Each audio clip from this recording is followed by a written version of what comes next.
बापाहरू good morning. म चाहिँ बाबरमलदेखि बुद्धनगर आएँ। बुद्धनगरदेखि अब चाहिँ नयाँ मानिस सुरु गरिरहेको छु। प्रेम सरको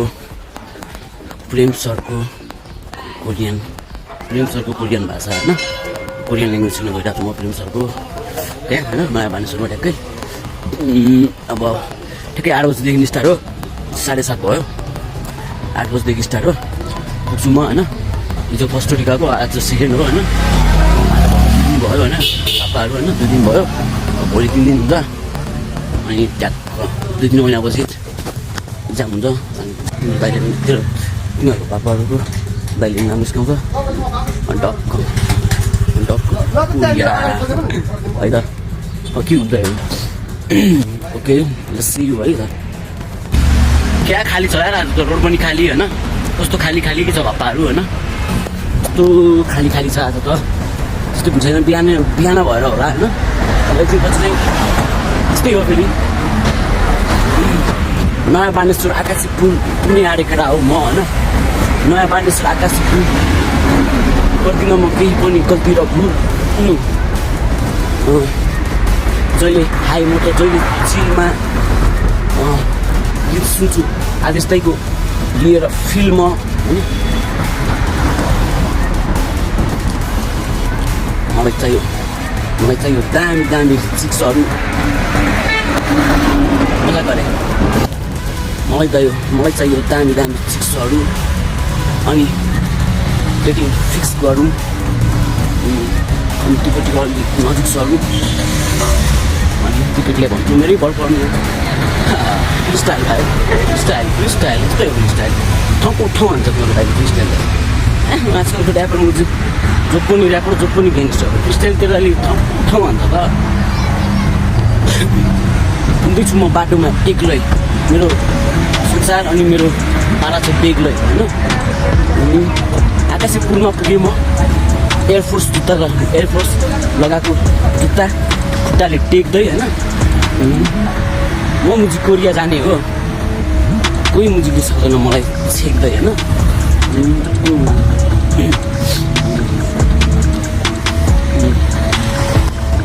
फाइनली आकाशी पुलमा पुग्यो पापाहरू म होइन। फाइनली आकाशी पुल होइन। विथ माई स्ट्रेन्जर पापा हो। तुम्हारी भारी मिल गई, देखो तुम्हारी भारी।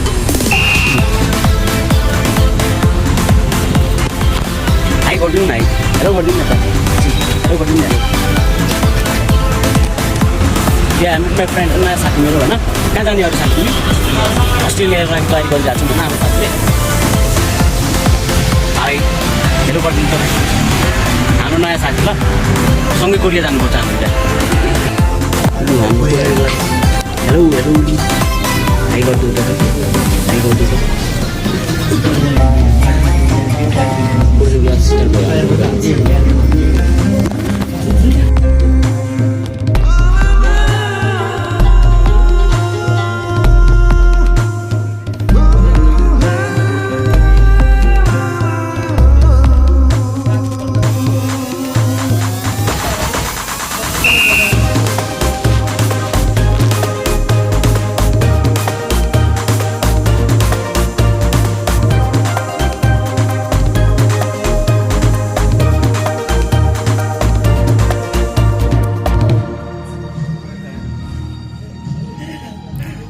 पापाहरू प्रोजेक्टबाट पढाइ भइरहेछ ल, कोरियन ल्याङ्ग्वेज। आज चाहिँ नलेखाउने अरे, हेर्ने मात्रै अरे ल।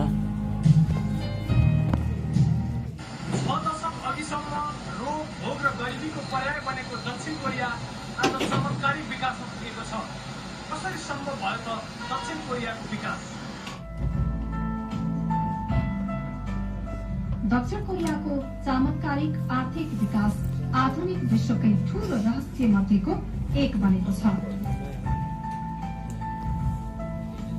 सन् 1960 को दशकसम्म दक्षिण कोरिया संसारका गरिब मुलुक मध्ये एक थियो। त्यसबेला कोरियाली नागरिकको प्रति व्यक्ति आय 70 अमेरिकी डलर थियो, जुन अफ्रिका, ल्याटिन अमेरिका र एसियाका गरिब देशहरूको भन्दा पनि न्यून दशक अघिसम्म नेपाल भन्दा गरिब दक्षिण कोरिया अहिले संसारकै धनी र समृद्ध देश बन्न पुगेको छ।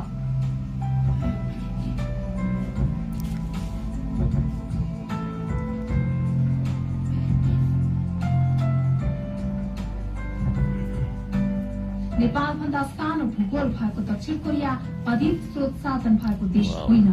औद्योगिकरण, परिश्रम, समर्पण, लगनशीलता र उच्चतम प्रविधिको विकासले विश्वको नयाँ उदयमान शक्ति बन्न पुगेको हो। 3 वर्षीय कोरियाली युद्धले तहस नहस भौतिक संरचना, ठूलो जनसंख्या, प्राकृतिक स्रोतको दुर्लभता, शैक्षिक जनशक्तिको अभाव दक्षिण कोरियाको गरिबी समयका पर्याय थिए। अर्थतन्त्रको आधा भन्दा बढी हिस्सा दाता देशको सहयोगमा निर्भर हुन्थ्यो भने नागरिकलाई खाद्यान्न पुर्याउन समेत कठिन थियो।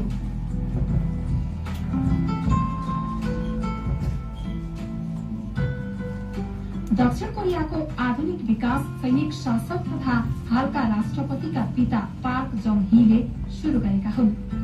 भ्रष्टाचारीलाई कारबाही, खुला उद्योग मैत्री वातावरण निर्माण, साना र मध्यम आकारका उद्योगको व्यापक विस्तार, सीमा लुङदुङ अर्थात् म गर्न सक्छु भन्ने भावनाले जनतालाई विकासमा सामेल गरी थालिएको परियोजनाले कोरियालाई विकासको गोरेटोतर्फ मोडेको थियो।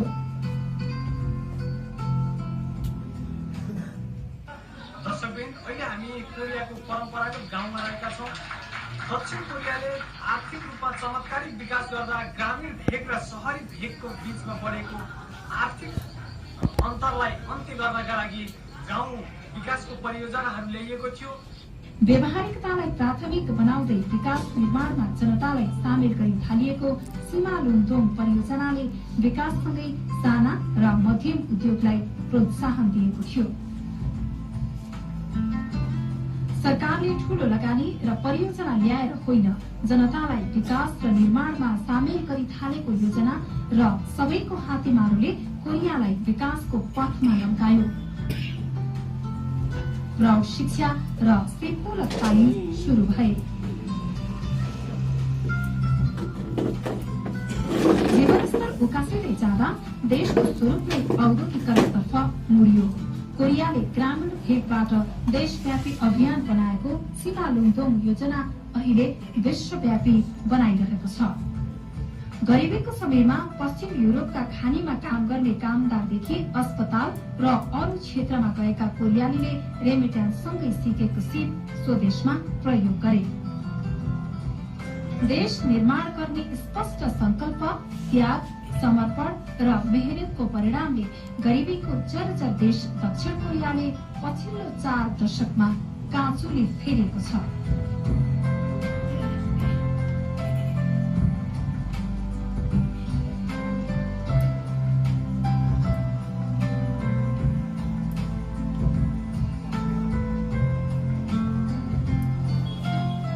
अहिले दक्षिण कोरिया विश्वको 12औं ठूलो अर्थतन्त्र हो।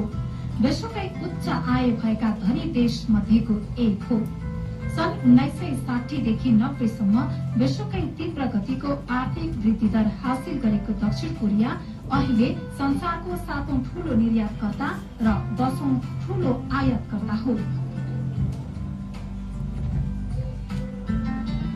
उच्च प्रविधि, विद्युतीय, मोटर्स, स्टील तथा शीतमा विश्वको प्रमुख निर्यातक दक्षिण कोरिया, जसको कुल ग्राहस्थ उत्पादन पछिल्लो 3 दशकको तुलनामा 17 गुणा बढेको छ।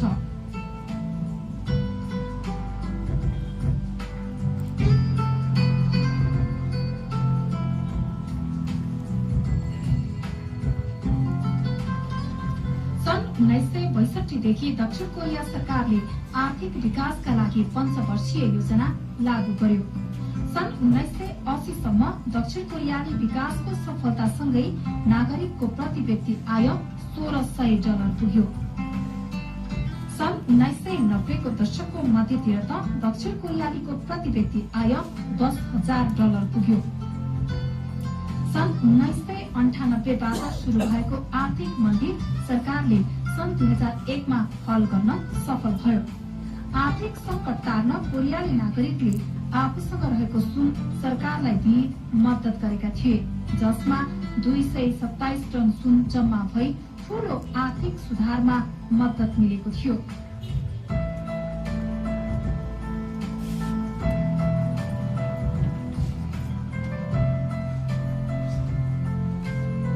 सरकारले एसियामा भित्रिएको आर्थिक मन्दी टारेपछि सन् 2003 देखि सन् 2007 को बीचमा आर्थिक वृद्धि दर लगभग 4% को हाराहारीमा पुग्यो भने सन् 2008 को विश्व आर्थिक मन्दीको मारमा परेको अर्थतन्त्र सन् 2010 मा आइपुग्दा वृद्धि दरले 6.3% को गति लियो। कुनै बेला दाताको भरमा चल्ने कोरियाले सन् 2010 मा ठूला अर्थतन्त्रको समूह G20 को बैठक आयोजना गर्यो। चमत्कारिक आर्थिक वृद्धि दर, जनसंख्या वृद्धि नियन्त्रण, कुशल योजना, वातावरण मैत्री विकास, जीवन स्तरमा परिवर्तन दक्षिण कोरियाको विशेषता बनेको छ। कोरियाले आफ्नो द्रुत गतिको विकासलाई राजधानी सियोल भएर बग्ने हान नदीको नामबाट हानको चमत्कारका रूपमा अर्थ्याउने गरेको छ।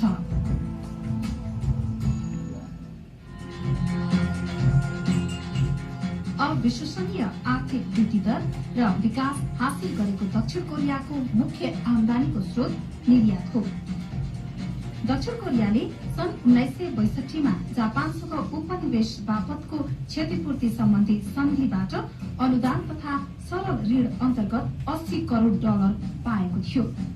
यो रकम सरकारले सफलतापूर्वक फलाम तथा स्टिल कम्पनी, सड़क तथा पूर्वाधारमा खर्च गर्यो, जुन लगानीले कोरियाली स्टिल कम्पनीलाई विश्वको दोस्रो स्थानमा उकालेको थियो। सरकारले ठूलो लगानी खर्चेको पोहाङ फलाम तथा स्टिल कम्पनीले त यति प्रगति गरे कि त्यसले अमेरिकाकै क्यालिफोर्नियाको पिट्सबर्गमा अमेरिकासँगको संयुक्त लगानीमा फ्याक्ट्री समेत खोल्यो। यसको कुल गृहस्थ उत्पादन सन् 1960 को 30.3 खर्बबाट प्रति वर्ष 8.71% ले बढेर सन् 1980 सम्म आइपुग्दा $340.7 खर्ब पुगिसकेको थियो, जसले देशको कुल गृहस्थ उत्पादन वृद्धि र विकासमा ठूलो फड्को मार्न सक्यो भने निकासी पनि बढ्यो। दक्षिण कोरिया संसारकै 5औं ठूलो मोटर उत्पादक देश हो भने बढी निर्यात गर्ने देशमा 6औं सूचीमा पर्छ।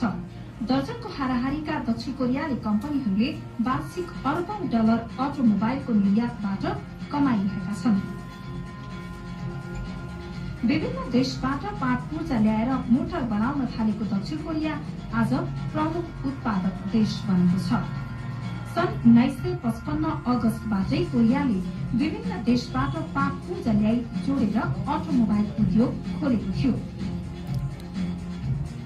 सन् 1960 मा केही आधुनिकीकरण गरिएको थियो भने सन् 1962 मा किया लगायत 3वटा कम्पनी खुलेका थिए। सन् 1975 मा हुन्डाई कम्पनी स्थापनासँगै दक्षिण कोरियामा आधुनिक गाडी बन्न थालेका थिए। यसका लागि पश्चिमा देशका इन्जिनियर तथा प्रविधि झिकाइएको थियो। आधुनिक मोडलका गाडी निर्माण गरी सन् 1976 देखि 1982 सम्म दक्षिण अमेरिकी देशहरू कोलम्बिया, भेनेजुएला र इक्वेडर लगायतका देशमा गाडी निर्यात थालेको थियो। सन् 1982 मा सरकारले अटोमोबाइल कम्पनीलाई लाभ पुग्ने खालको नीति ल्यायो। सन् 1990 को दशकमा दक्षिण कोरियाले आफ्ना गाडी उद्योगको आधुनिकीकरण, उच्च प्रविधिको प्रयोग र विभिन्न स्वरूपमा निर्माण गरी आफ्नो क्षमता प्रदर्शन गरेको छ। अटोमोबाइल पनि कोरियाको आमदानीको मुख्य स्रोत हो। दक्षिण कोरिया विश्वको दोस्रो ठूलो पानी जहाज निर्माता तथा निर्यातक देश हो। उसले विश्व बजारको सम्पूर्ण जहाजको माग मध्ये 29% निर्यात गरिरहेको छ। विश्वको तेल बोक्ने जहाज लगायत अत्यन्तै प्राविधिक पानी जहाज बनाउने मुख्य देश हो दक्षिण कोरिया। सन् 1960 देखि सन् 1990 सम्म विश्व बजारमा पानी जहाज निर्यातको एकाधिकार जमाएको जापानलाई पछि पार्दै दक्षिण कोरिया पानी जहाज उत्पादनमा उदाएको हो। अहिले दक्षिण कोरियाले समग्र युरोप तथा जापानको भन्दा दोब्बर पानी जहाज निर्यात गर्छ। सन् 2003 देखि युरोप र जापानी निर्यातलाई दक्षिण कोरियाको निर्यातले घटाइदिएको थियो। दक्षिण कोरियाको तट अहिले संसारकै सबैभन्दा धेरै पानी जहाज चल्ने क्षेत्र बनेको छ। दैनिक लाखौं टन कोरियाली सामान अन्तर्राष्ट्रिय बजारमा आफ्नै पानी जहाज मार्फत निर्यात गरिन्छ। पानी जहाजको निर्यात पनि कोरियाको प्रमुख आमदानी मध्येको एक हो।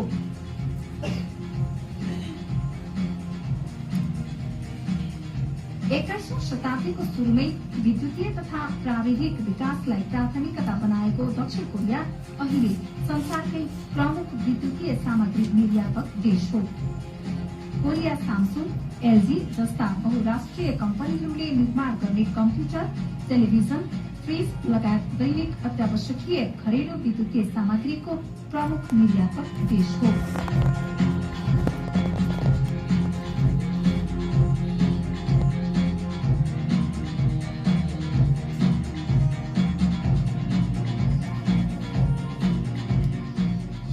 दूरसञ्चार उपकरण, कम्प्युटर, प्रविधि तथा रसायन निर्यात पनि दक्षिण कोरियाको आमदानीको मुख्य स्रोत हो। त्यस्तै भौतिक संरचना निर्माण लगायतमा पनि कोरिया संसारका मुख्य देशमा पर्छ। आणविक ऊर्जा उत्पादनमा अग्रणी कोरियाले सन् 2030 सम्म विश्वभर 80 वटा विद्युतीय आणविक भट्टी बनाउने लक्ष्य लिएको छ। हाल दक्षिण कोरियामा 23 वटा भट्टीबाट समग्र विद्युतको 29.5% विद्युत उत्पादन भइरहेको छ भने सन् 2035 सम्म देशको समग्र ऊर्जाको 60% यसैबाट पूरा गर्ने लक्ष्य लिएको छ।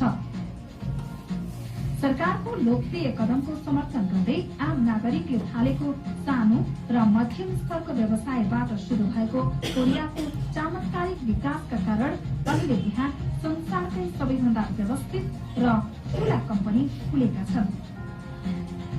सरकारले पनि खुला बजार नीति तथा व्यावसायिक विकास प्रक्रियालाई प्रोत्साहन गर्दै उचित वातावरण बनाइदिएको छ।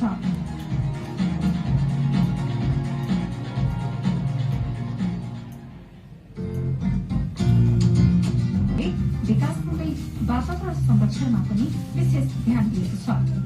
संसारमै सबैभन्दा पहिले दक्षिण कोरियाले वातावरण मैत्री पेट्रोलियम पदार्थ बिना चल्ने सार्वजनिक यातायातका साधनको प्रयोग शुरू गरेको छ।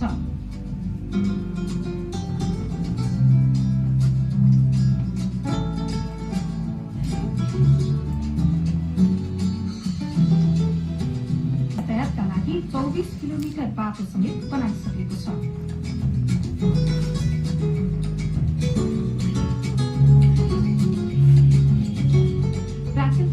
वातावरणीय विकासका नमूना प्रविधिको प्रयोग गरी निर्माण गरिएका र चुम्बकीय शक्तिबाट चल्ने यातायातमा सफलतासँगै कोरिया वातावरण संरक्षणमा विश्वकै अग्रणी मुलुक बनेको छ।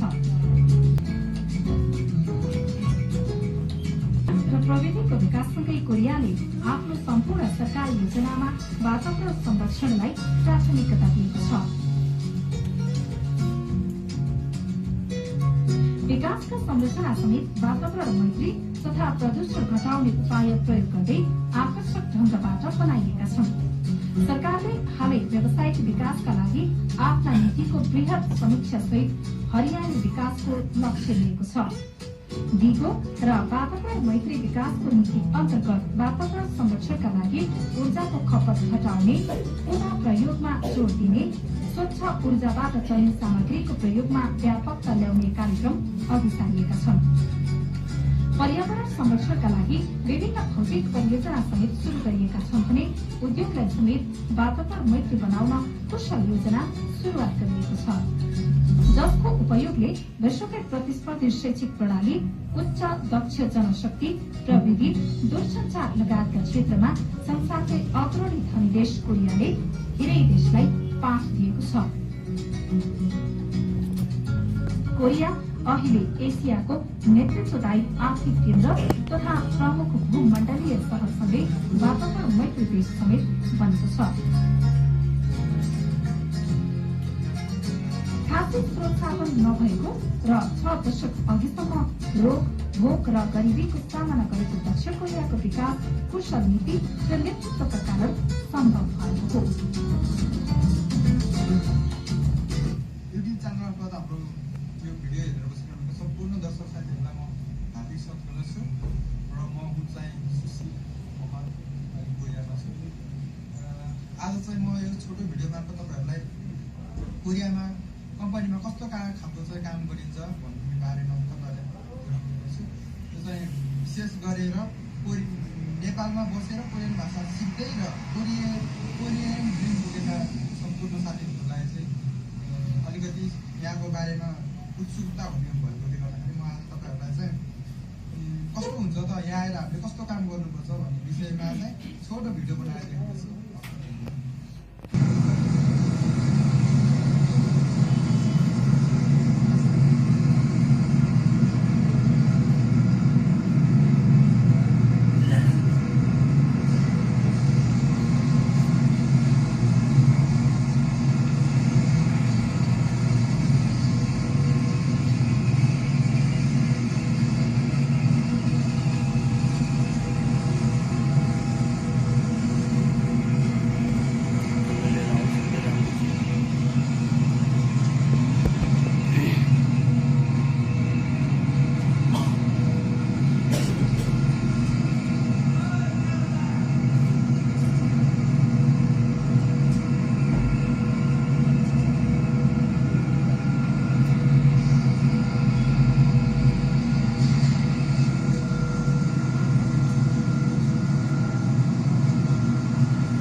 गाली गर्न चाहिँ मजा आउँछ होला त्यहाँ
친구